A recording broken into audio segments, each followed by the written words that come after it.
4, one of black's most fighting responses is c5, turning the game into the sharp Sicilian defense. If white is not interested in learning an incredible amount of opening theory in the mainline open Sicilian, then an anti-Sicilian strategy is another possibility. A popular anti-Sicilian employed by amateur players, which is also occasionally seen at Grandmaster level, is the c3 Sicilian, also known as the alapin variation. We reach this opening after the moves e4, taking space in the center and preparing rapid development.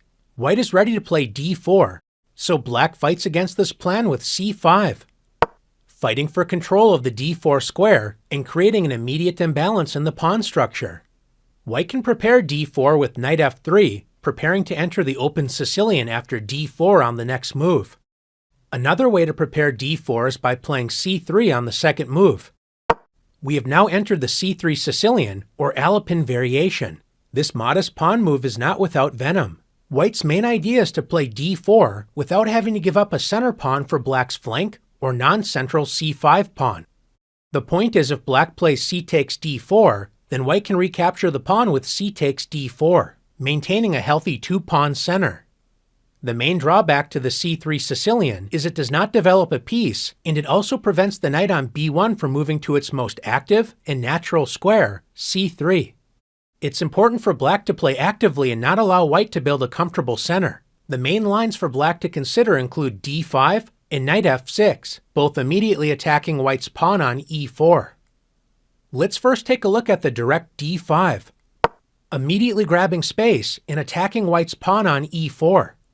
White should not allow black to maintain this healthy center, so after e takes d5, queen takes d5. It is true black has moved the queen out early, but white is unable to exploit this fact with the natural knight c3. Since this is not an option, white should strike in the center immediately with d4. Black's main response is knight f6, but it's important for us to understand what happens if black immediately plays c takes d4, when white should recapture with c takes d4.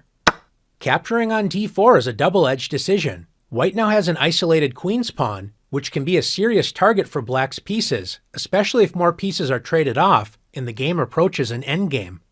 On the other hand, by capturing on d4 so early, white is able to play knight c3, attacking black's queen and preparing active piece play, which is exactly why white enters these lines in the first place.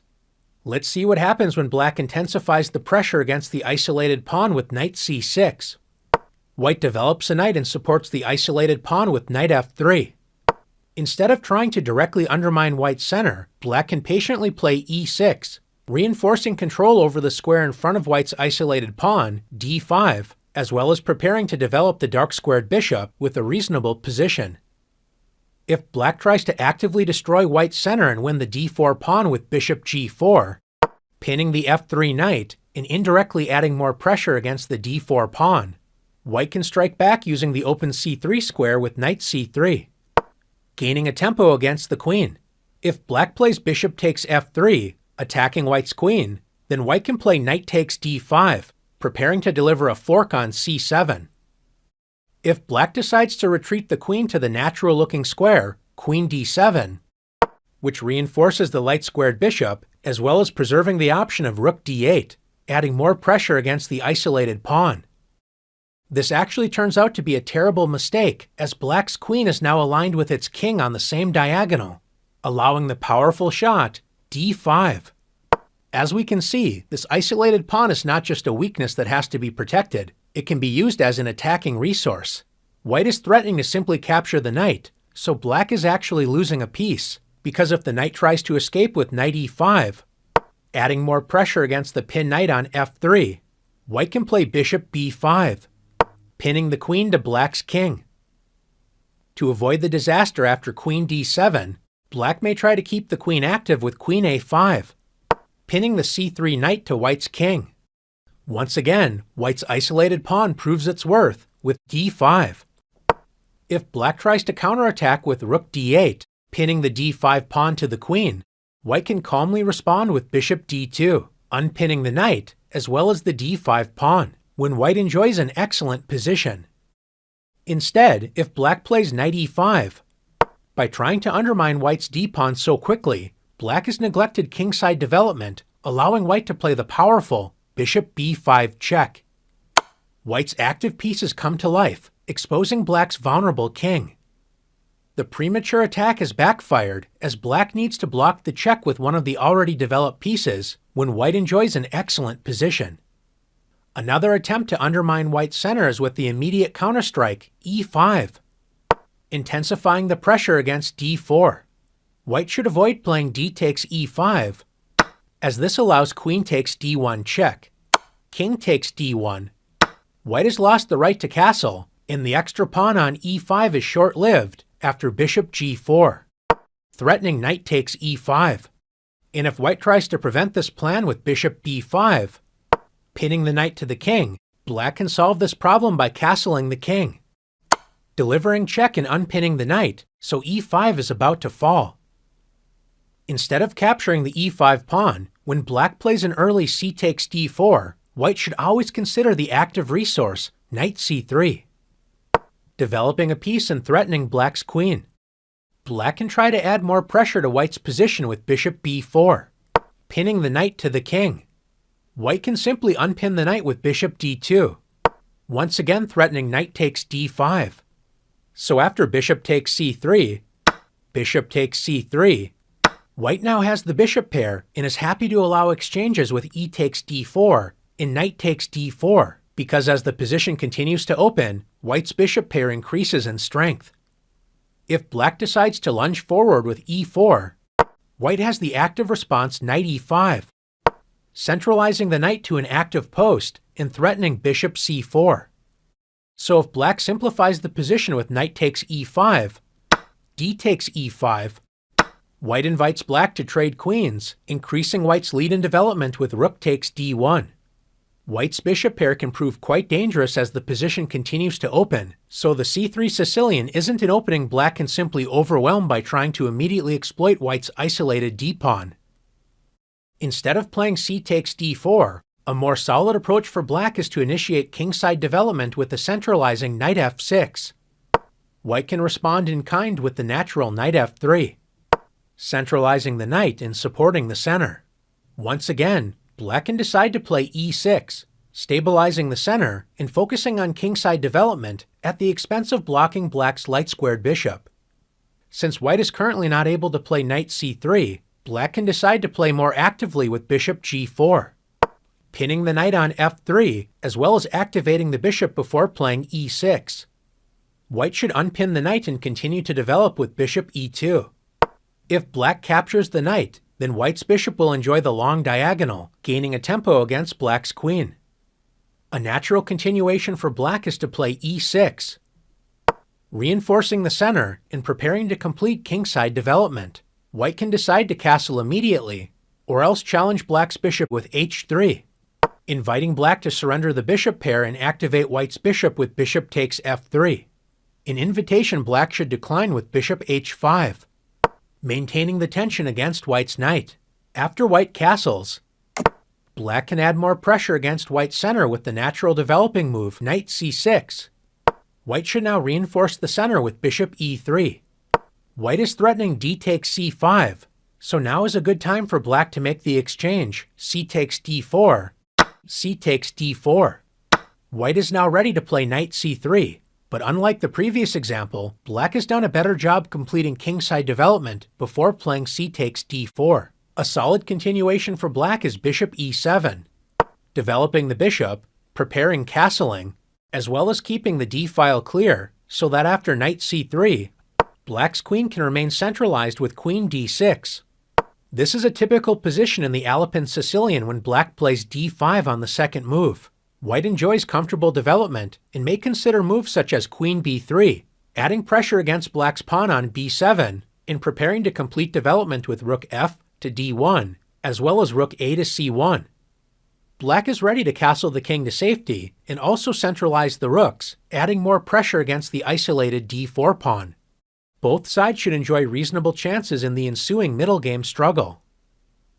Instead of the direct d5, the other popular main line is knight f6, attacking white's center and taking advantage of white's inability to play knight c3, protecting the e4 pawn. White should respond by taking space and challenging black's knight with e5, when black centralizes the knight with knight d5.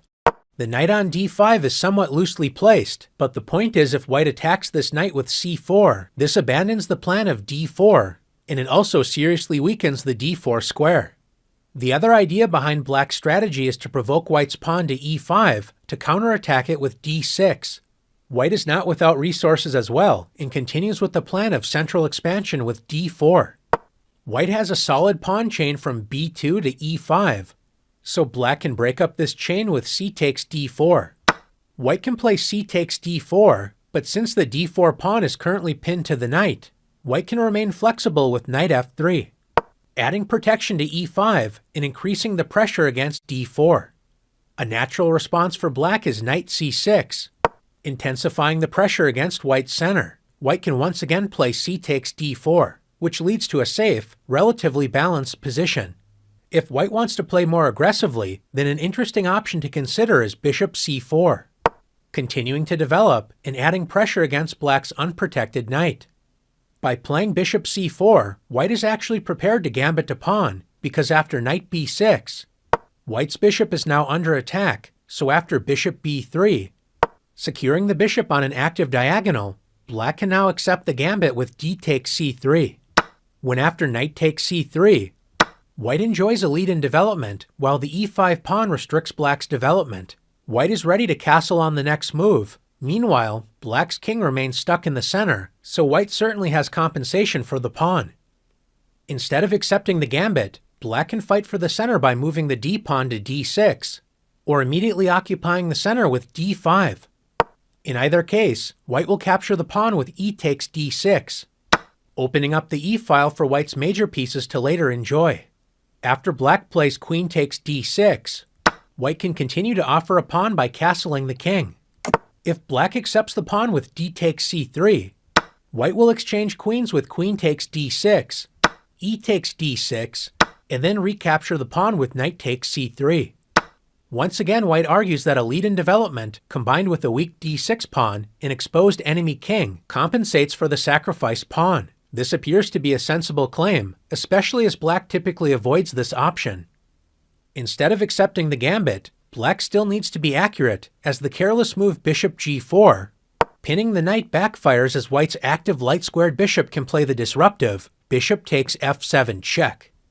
So after king takes f7, white has the discovered attack, knight g5 check, attacking the enemy king and discovering the queen's attack against black's bishop, when black's position is simply falling apart.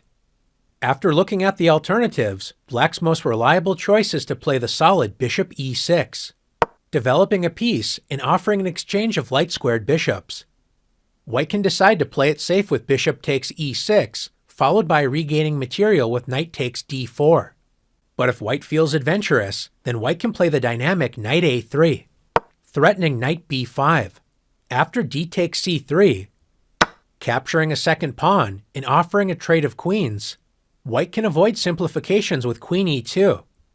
If black plays c takes b2, this allows white to gain a serious initiative after bishop takes b2, activating the bishop on the long diagonal and preparing to centralize the rooks to exploit black's underdeveloped forces.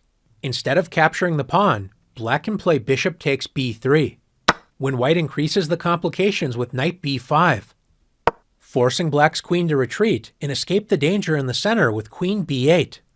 White captures the bishop and opens the a-file with a takes b3. White has achieved the goal of creating complicated, dynamic play. Although white has a serious lead in development, black remains solid and should continue to focus on development with moves such as e6 or g6, challenging white to prove sufficient compensation for the sacrificed material in the lively struggle that will follow.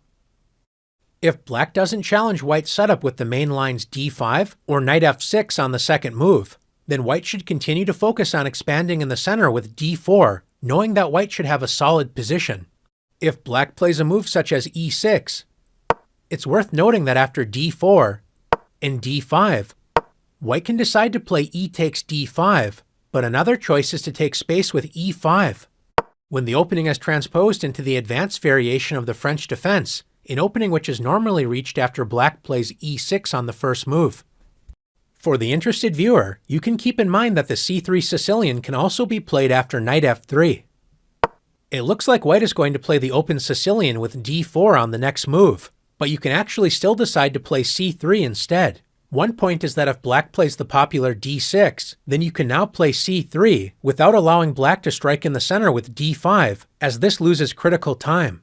But by not playing c3 on the second move, black also has other reasonable options to consider.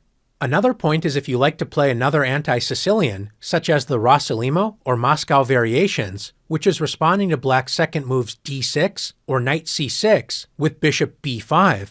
If black plays e6 or g6 on the second move, then bishop b5 is no longer an option, so you can then consider playing c3 followed by d4. The c3 or alapin Sicilian is a solid, reliable option against the Sicilian. If you aren't worried about fighting for an objective opening advantage, and you prefer to avoid massive amounts of opening theory, and just want to achieve a playable position with familiar pawn structures, then this anti-Sicilian option may serve you well.